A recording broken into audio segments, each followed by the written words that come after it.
We're here at the Celebration Golf Academy in Orlando, Florida. I'm with John Montgomery. We have an awesome episode today, talking a little bit about distance wedge control, a unique way to look at that. It's a distance and consistency is a piece that everybody's always looking for.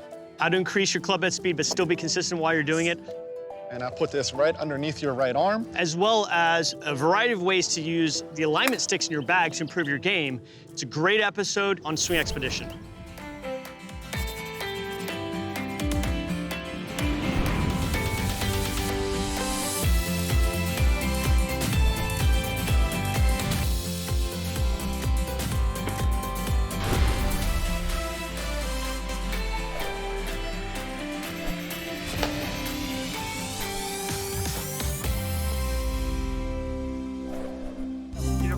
A lot of good things going on. John Montgomery has given thousands of lessons in his more than 7 years of coaching experience. Today, John is an instructor at the Celebration Golf Academy in Orlando, Florida, where his lesson schedule is packed with people of all ages and backgrounds that he teaches both through in-person and remote instruction. At the beginning of this year, John was named to Golf Digest's list of best young teachers in America, distinguishing him as one of the most talented instructors in golf under the age of 40. Most notably maybe, John holds an impressive social media presence. His Instagram account boasts more than 30,000 followers. Through this, he's able to present relatable and easily understandable instruction to anyone who gives him a follow. I definitely didn't see it growing as big as it did, and it's still growing, which I'm definitely very thankful for. I love the followers. For me, it was just kind of trying to display what I know on camera so that people have a chance to see what I teach like, what I sound like, make it a little bit easier for people to come in for like in-person lessons. So I think, the passion comes out on camera a little bit, and I think that people kind of grab onto that. John, your approach of coaching is very holistic. Share with us some of the things that you like to focus on. I'd like to stay true to the game. I from a player myself, I try to bring a player's perspective to the coaching environment. I like to have external focus. I like to visualize the shot. I like to see things happening. So it's more see and feel, add a little bit of technology in with that to kind of help dial it in. But it's very much kind of a see and feel kind of philosophy, yeah. And you do a lot of things like in the gym and try to get people to move athletically in general, right? Yeah, when it comes to building a more consistent swing and some speed, because, in today's world, everybody wants speed, right? But usually those two are kind of contradicting each other, where it's like the faster you're swinging, the more sporadic things start to get. But, I found that whenever we focus on having the speed in the right place, you really start to bring those two elements together. That makes sense too, right? Because on the PGA Tour, these are some of the longest, straightest hitters in the world. So they shouldn't be, kind of opposite to each other, that consistency and speed.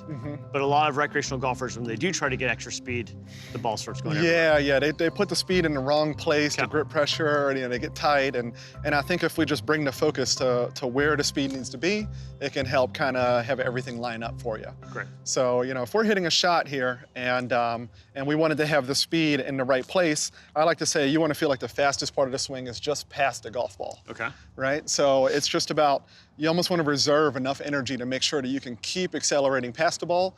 And then if you have a spot like out here in front, that's kind of where you want to feel like the max speed of your swing is at. Okay. Okay? So what I like to do for a drill is you would put the club kind of up here, exactly, out here in front of you, and then we would just start our swing by going all the way back and then focusing, instead of trying to hit the ball, we're focusing on trying to get back to that spot there and releasing everything right there.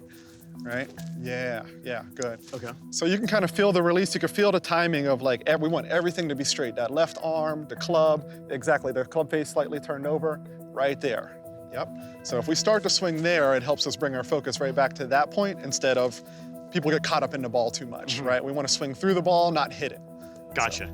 Okay, so I think that's a great way to think about it. So instead of, I guess, the intent or the target being the golf ball, it's sort of out there or in front of the ball. Yes, and I think that that's where your best golf can be played from whenever you're thinking about the things that are happening out in front of you, whether it's a couple inches or if it's just the target in general.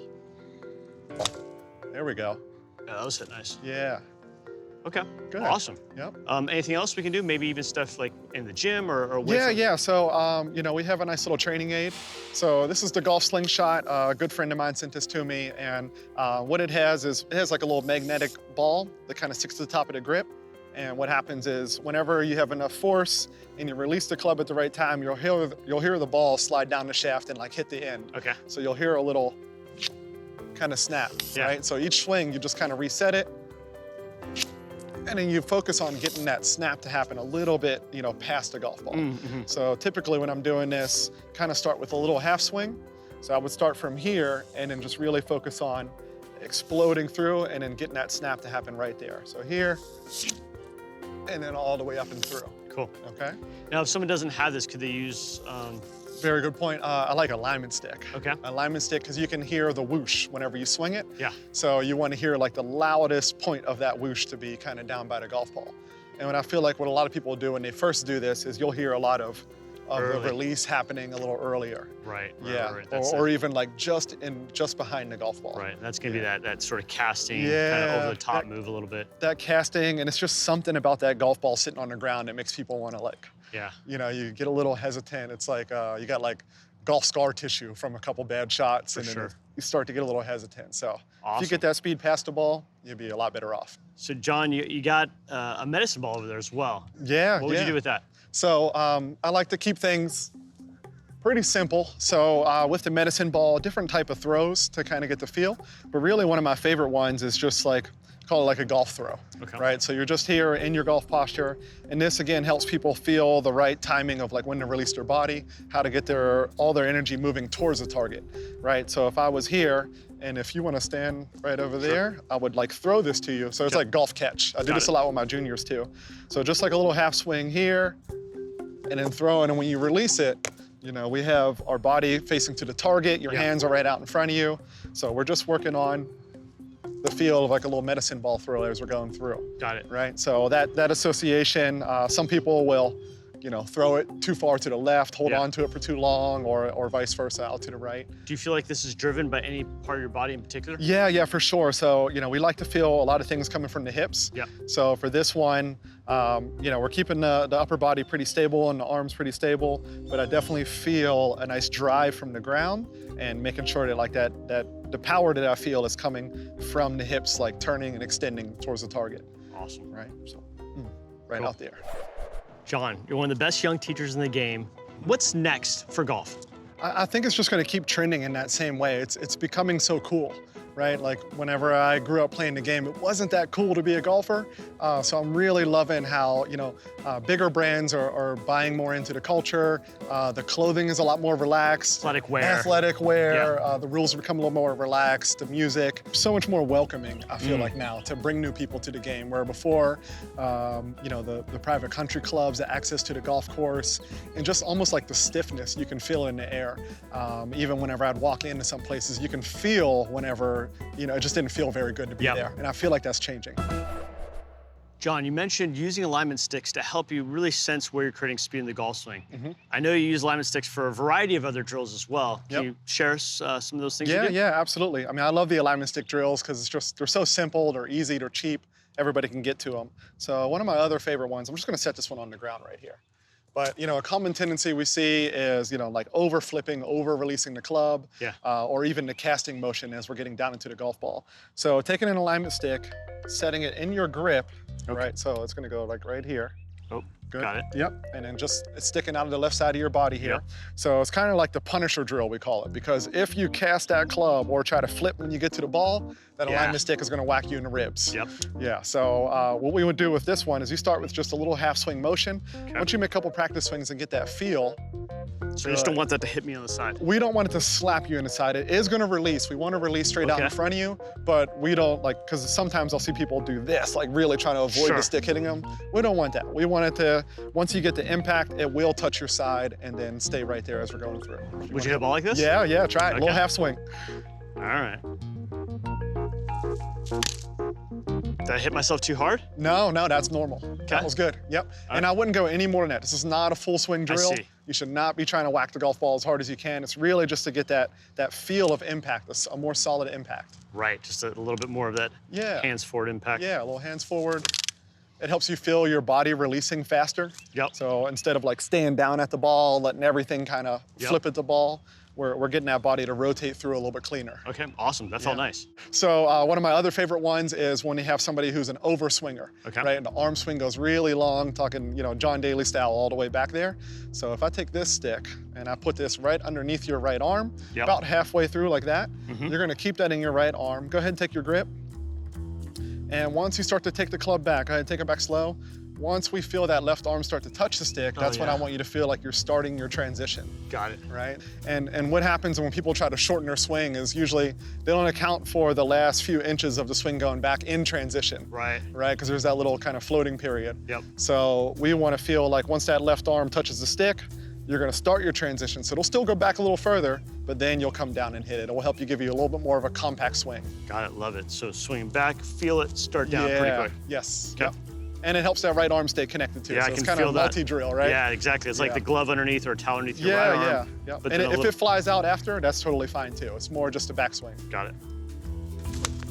Oop, had more of a normal fall through. Hit that really good though. All right, that felt good. Yeah, good. So that's one of my favorites there. And then my other one is if we get the long alignment stick. Okay. So if you go ahead and sit up to that golf ball with this stick, I'm gonna put it just on the outside of the ball. Okay, and then the point of this one is I want this stick to be just above your shoulder line here. So this will help you get a little bit more hand depth at the top of your swing. This one is for my over the toppers. Yeah, exactly. So it helps you swing a little bit more around your body, and it doesn't allow you to go over the top or you're gonna kebab your hands. Got it. So be careful with this one. Sometimes I'll put a noodle on top, you know, just for anybody who may be scared to kind of pull their hands over. Right. But that's kind of the point of the stick. It's supposed to scare you so that you stay underneath it. All right, it is a little scary. I don't think I'm gonna whack it, but it feels like it could. It doesn't have to be perfect. I don't like to make it too close so you're not scared. Yeah. But you know, just the awareness of it being there will make you like stay away from it. All right. So this will help people kind of get that natural draw. Because a lot of times, you know, with everybody trying to shallow the club recently, what you'll see is people will have like a shallowing move, but if the hands aren't deep enough, like in the swing, it's shallowing, but the club is still like cutting through their neck. So they're still steep. Yeah, the hands are still kind of coming out a bit. Yeah. So this one gets the hand path working down a little bit more so that it can be around where it needs to at the bottom. Awesome. Great stuff. Look at all these uses of an alignment stick. Yeah. Beautiful. Oh, we can keep going. Where's my other stick at? So one of my other ones, I got one more here. Okay. And this one goes back to kind of that holistic approach that I like to have, a little bit more external focus. Okay. So for this one, what we would do is this is a start line drill. So what I like to see first is I would put the alignment stick right in front of the golf ball, like in line with my target. Yeah. Because we want the ball line to be the one that's lined up at the target. So if I'm going at that red flag over there, I'm gonna line it up there, okay? And at that point, I'll take the stick right out here in that line. And if I wanted to hit it straight, you know, I would hit the stick. Yeah. But for somebody, let's say, who leaves the face open, we're gonna move it just to the right a little bit, and we'll put the stick here, and then you just wanna make sure that you can start the golf ball on the inside here, right? So again, it takes that focus and puts it a little bit more out here, instead of kind of what you're doing in your swing. It's a little bit more like, don't hit the stick. Will you ever blend it with some internal focus? Like, okay, I'm trying to close the face. Yes. But start it right at the, or whatever it is, right? Yeah, absolutely. I would say the more common one would be, you know, starting the ball far enough to the right. Sure. Because for anybody who misses right, like being able to start the ball to the right is usually like a really big fear, okay? So I would usually put this one on the inside of the stick, and I'm like, imagine this is a tree, you gotta draw it around it. Yeah. Right? So that internal focus may be a little bit more shallow, swinging a little bit more from the inside, but very much so trying to get the feel of launching that ball out here to the right, getting it to curve around. Love it. So this would be great, with all these other drills we did, keep from coming over the top or shorting the backswing. Yeah. This would be a nice external focus that would actually fit those other things we just did. Absolutely, absolutely. Right. So I'm gonna try and take those feels that we just had, and then have this external focus of missing the stick. Yep, don't hit the stick. Beauty. Yeah, nice little draw. Very good. John, share with us a breakthrough moment in your career or your golf game. So I started my coaching journey in golf academies. It was a very safe environment because your clients were there. Yes. You know, the business brought the people in and we taught them. So for me to break out independently, it was a very big change in my career. And I think that's why I grabbed onto social media. Yeah. It was like, nobody knows who I am. How am I gonna pay my bills? Yep. I'll at least throw myself out there on the internet and, you know. Necessity's the mother of all invention, right? Yeah. And your career's thriving. So that's great. Great story. Thank you, John. We're back at the Celebration Golf Academy in Orlando, Florida. We're here with Anthony Phipps, AP. Yes, sir. Yep. John Montgomery. Continuing on helping us get better with our game, we have this really unique range behind us, water range. Yes. Bunch of Pro V1s, I'm sure, down at the bottom of it, right? No Pro V1s. I get that comment a lot on my social media. They're floating range balls. They get collected at the end of the day. So no harm, no foul. We're not wasting any golf balls. Okay, awesome. Now, help us improve. Yeah, so you know, one of the things we talk about, you know, when it comes to wedge distances, especially those kind of awkward distances, you know, you call it 50 to 70 yards, where you're in between a full swing and like a half a shot. So you know, a lot of people, a lot of coaches and players like to reference like the clock system, right? It became really popular. Dave Pale's Short Game Bible, Sure. right? I read that. So, you know, stopping the swing at a certain point, going through to another point, there's just a couple other variables in there that it didn't make it consistent enough for me or for my players. So I like to think of it more as trying to just produce the same swing over and over again that feels comfortable, and then we take that yardage and kind of build our wedges around that. Okay. So it might not be a even 50, it might be 58 yards or something, but then you at least have your baseline of how to add or subtract a couple yards from there. Okay. So AP, if you would just make a couple like comfortable range kind of swings for you, Yep. you're gonna go around that yardage, that mid-range 50. yardage. Yeah. 55. All Yep. right. So when we're doing these, I like to monitor the club head speed because, again, taking it back to here or further up doesn't always guarantee you're going to bring the same speed to the ball. Yeah, nice one there. Good clean contact. So club head speed 57.8. And then that smash factor was pretty close to 1, which is, you know, club head speed to ball speed. So that carried 62 yards. All right. Very nice. So then the goal here is can you just keep doing that same swing over and over again so you have that baseline? We want it to be comfortable. Okay. So the reference for him is just that comfortable swing and then trying to be consistent with that. And then once you get that nailed, you kind of figure out how to move off it just a little bit. Yes, exactly. So there. Good, 57.6. So That's awesome. As a player, you know. So you find this is easier for a person to be consistent with than saying, okay, I'm trying to get to a position and repeat that. Again, it's the feel aspect. So you can feel the speed, you can feel how much force you're putting on the club, and I like that as something to build a baseline off of versus like stopping it in an uncomfortable position, because that can make you mishit it. It can make you do a lot of different things when you're not comfortable with that swing. So let's say we wanted to add a little bit more to it, Okay. right? So if we wanted to add a little bit more, then we just try to feel like we could feel in our core, we could feel like we just add a little bit more speed to it, All right. but the same range of motion. So what about 70? Yep. That one flew 60 yards. Okay. So right on the same number. There we go. Yep, 62 miles an hour, right? So he's able to feel that, Yeah. and then when we can reference it and he has a good idea, that feel becomes even more like in tune, Gotcha. right? And that's all we're looking for there. Should we take a little off? Yeah, now let's see if we can take a little off. Okay. How much Right. off do you want? We'll see if we can, so that standard was like 57, see if we could drop it down to like 55. All right. So one of the ways I like to do that is just how you set up. So maybe we bring the feet in just a little bit closer, so there's not as much kind of pressure shift. It kind of helps you stay stable and helps knock a few yards off that shot.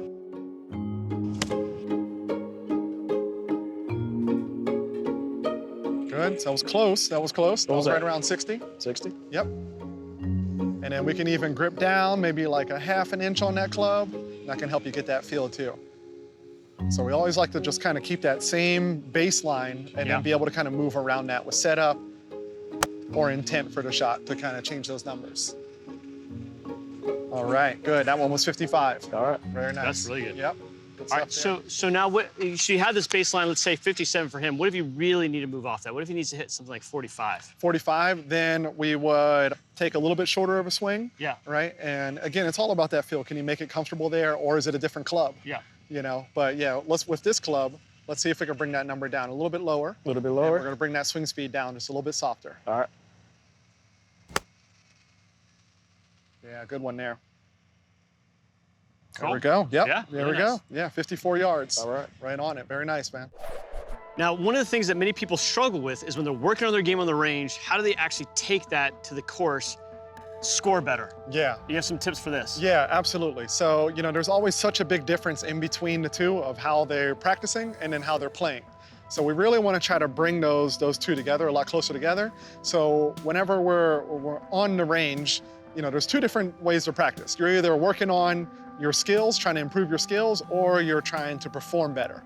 So that performance type of practice is what most people are usually missing out of their golf game. Okay. So, for AP, whenever we're hitting some shots on the range, we want to make sure we have a specific target in mind. So let's say we're going for the blue flag, but how we blend those two together. Let's say we're working on something in your swing. Yeah. And for AP, we've been working on wrist angles, a little bit more depth at the top. Yep. So what we would try to do is build that into our routine so that we can just practice our routine on the range and then do that same routine on the golf course. So you build the consistency in everything you do before you even hit the shot, right? So let's say we're back here. All right. And this goes into the philosophy of the think box, play box. Yep. Right? So back here, I want you to make a couple practice swings. Okay. This is where you're working on your game. You're really trying to get that feel. These are your technical thoughts right here.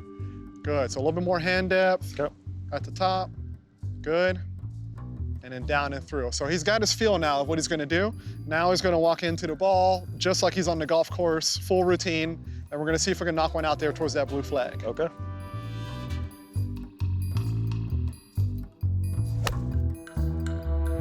There we go. Cool. All right. So again, that kind of brings in that external focus. We want that to be the last piece that we're able to think about before we hit the shot. Yeah. Right. So that's where, doing the technical stuff behind the ball, and then when you walk into it, making sure that you have that target in mind is really important. So will you go and hit every shot going through that full routine? Yeah, Okay. yeah, that's the idea. And this is a less is more type of practice for sure. Yeah. And so, most people grab 2 large baskets, they hit balls for an hour and a half, and this type of practice, 30 golf balls, Yeah. you'll be exhausted after 30 if you're doing this properly and taking your time and going through it. Okay. Right? Because that's the value of the golf ball is so high when you're in competition on the course. Sure. So we're trying to bring a little bit more of that to practice. All right. Really great. Yeah, nice there. Nice shot. Yep, good. So, and then the other piece we really like to do is, when you're on the course, let's say the pin is tucked on the right side of the green. Yeah. And you can't miss right. So being able to kind of bring some of those constraints into your practice really helps. So let's say we're going to the blue flag. Okay. I want you to try to get as close as you can to the blue flag, but you can't miss right of the flag. Okay. Right? So then this helps kind of bring it in a little bit more realistic. This is great. This is Yeah. huge. Yep. So much of better golf is basically minimizing the big numbers, minimizing bogeys or double bogeys, and really kind of making the misses not as bad. Yeah, yeah, exactly. So if you got that small target, helps the miss be a lot smaller. Go. All right, little pulley. But that's But what's again, gonna happen, right? yeah. It's like I can't miss right, and all of a sudden you pull one. That's how you learn from it. That's exactly what happens on the course too. You got water on the Absolutely. right, it might be your first left miss of the day. Sure. And this situation, these situation practices, it helps you, when you get in a tournament, you're more comfortable having a shot like this. So, Absolutely. Here, If practice isn't going that well, but you're working on the things that are gonna help you perform better in practice, that's totally fine. Yeah. There you There we go. go.